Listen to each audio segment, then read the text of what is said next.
Alan Turing. Alan Turing was one of the greatest scientific minds of the 20th century. During World War II, he worked at Bletchley Park cracking the German Enigma code. Historians estimate his code-breaking shortened the war by at least 2 years and saved millions of lives. But in 1952, instead of being celebrated, Turing was arrested. His crime wasn't espionage or treason, it was homosexuality, which was illegal in Britain at the time. After police discovered his relationship with another man, Turing was charged with gross indecency. He was given a choice: go to prison or undergo chemical castration. Turing chose the injections. They pumped estrogen into his body, leaving him weak and depressed. Within 2 years, he was dead from cyanide poisoning. Most believe he took his own life. For decades, his story was hidden, but later Britain apologized, pardoned him, and even placed his face on the 50-pound banknote. Galileo Galilei. Galileo Galilei is remembered as the father of modern science. He built telescopes, mapped the moon, and discovered evidence that Earth moved around the sun. But this contradicted the teachings of the Catholic Church, which declared Earth was at the center of the universe. To question that belief was heresy. In 1616, Galileo was ordered to stop teaching heliocentrism. But in 1632, he published a book comparing both models, clearly supporting the sun-centered view. The next year, he was tried by the Inquisition in Rome. He was interrogated for weeks, then forced to kneel and declare he no longer believed his own findings. His punishment was permanent house arrest.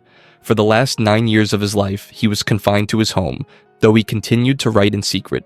He died in 1642, still condemned. Centuries later, the church admitted he was right all along. Wang Xiaoning. The early 2000s were the dawn of the internet age in China. For the first time, citizens could send mass emails and post online essays.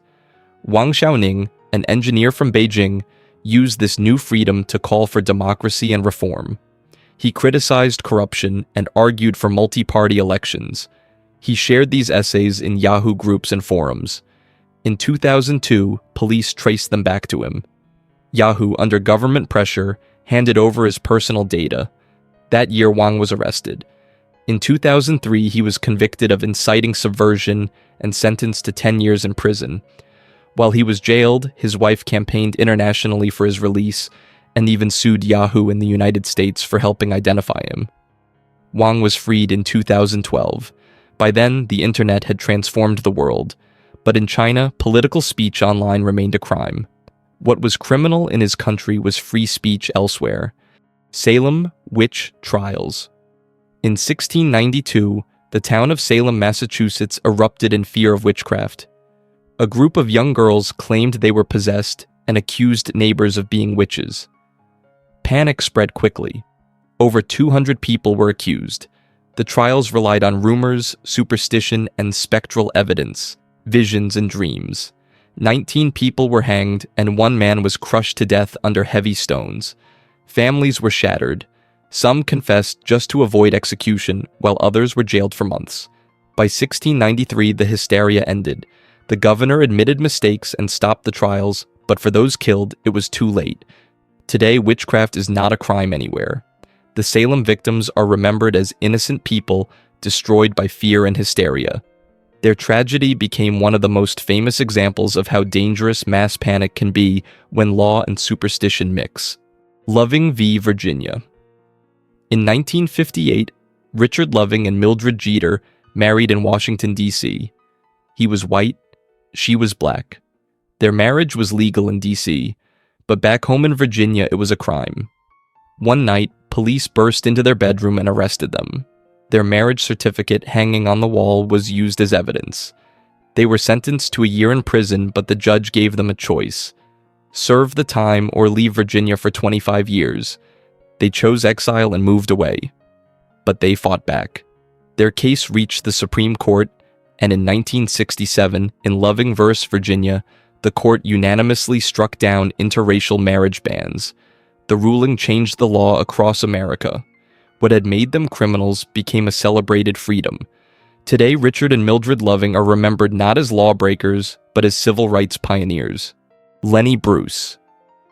In the early 1960s, stand-up comedy was expected to be clean. Talking about sex, religion, or politics could get a comedian in trouble. Lenny Bruce refused to hold back. He performed raw routines that challenged authority and exposed hypocrisy. Audiences loved him, but police were often waiting in the crowd. In 1961, Bruce was arrested in San Francisco for obscenity. Over the next few years, he was arrested repeatedly in New York, Los Angeles, and Chicago. Each time his act was treated as a crime. The constant trials bankrupted him and ruined his career. Clubs stopped booking him, fearing raids. By 1966, he was blacklisted and struggling with addiction. That year, he was found dead from a drug overdose at age 40. Decades later, his case was overturned and he was pardoned. Today, comedians can perform routines far more explicit than Bruce ever did. Susan B. Anthony. In 1872, women in the United States could not legally vote. Susan B. Anthony, one of the country's leading suffragists, decided to challenge that law. She walked into a polling station in Rochester, New York, and cast a ballot in the presidential election. Days later, a U.S. Marshal knocked on her door and arrested her. Her trial became national news. Anthony was not allowed to testify in her own defense. The judge instructed the jury to find her guilty without deliberating. Her punishment was a $100 fine, worth several months' wages. She refused to pay, declaring she would never support an unjust law. Anthony's defiance inspired generations of women. Nearly 50 years later, in 1920, the 19th Amendment finally gave women the right to vote. Anthony died in 1906, never seeing victory. Today, she is honored on coins, statues, and memorials across the nation. Weed users. For much of the 20th century, weed was outlawed worldwide. In the United States, being caught with even a small amount could mean years in prison. During the war on drugs in the 1980s and 1990s, arrests skyrocketed. Tens of thousands were jailed every year, often from poor or minority communities. Families were separated, and criminal records made it difficult to get jobs or housing. But attitudes changed. Research suggested the plant had medical benefits for pain, nausea, and seizures. By the 2000s, states like Colorado and Washington legalized recreational use. Canada followed in 2018, and more countries began relaxing laws. Today, marijuana is sold legally in shops, taxed by governments, and used openly by millions. Yet many people still sit in prison for something no longer considered a crime in much of the world. They are clear examples of time criminals. Nelson Mandela. Nelson Mandela is remembered as a global icon of freedom, but in the 1960s, he was branded a criminal. South Africa's government enforced apartheid, a system of racial segregation that denied black citizens basic rights. Mandela organized strikes and protests against it. For this, he was arrested in 1962 and sentenced to prison. 2 years later, he was given life in prison. He spent 27 years behind bars, much of it on Robben Island under harsh conditions. But the world never forgot him. By the late 1980s, global pressure forced South Africa to change. Mandela was released in 1990. 4 years later, he was elected the country's first black president in its first fully democratic election. The man once jailed for seeking equality became the leader of his nation. What had made him a criminal became the very foundation of South Africa's democracy. Socrates. Socrates, the philosopher of ancient Athens, taught by asking questions. He urged his students to challenge tradition, authority, and even the gods. But Athens was unstable after a lost war, and leaders feared his influence. They accused him of corrupting the youth and disrespecting the gods. In 399 BC, he was put on trial before hundreds of citizens. Socrates defended himself, saying he only encouraged critical thinking. The jury found him guilty. His punishment was death. He was handed a cup of poison and told to drink it.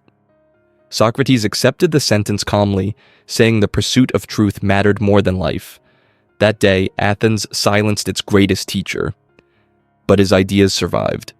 Today he is remembered as the founder of Western philosophy, a man condemned for thinking freely.